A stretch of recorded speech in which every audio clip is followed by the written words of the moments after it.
कायद अवाम ने अपने जान का नजराना पेश किया। मेरे 2 भाई शहीद हुए हैं। जो अवाम की तकलीफ है वो मेरी तकलीफ है। कदहीं असां खां विसरी न सघंदीअ हर कंहिंखे हर कंहिंखे हर 27 दिसंबर तुंहिंजी यादि ॾियारे पई।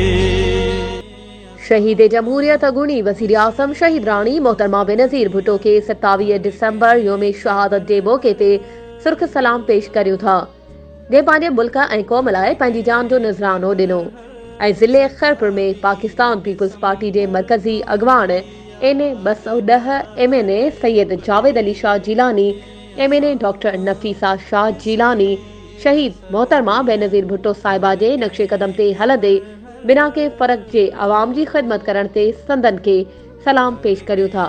तारा यूनियन काउंसिल बाला सिठार जा अली हसन खाकी, सखावत अली खान खाकी। विसरी न सघंदीअ हर कंहिंखे हर कंहिंखे हर 27 दिसंबर तुंहिंजी यादि ॾियारे पई।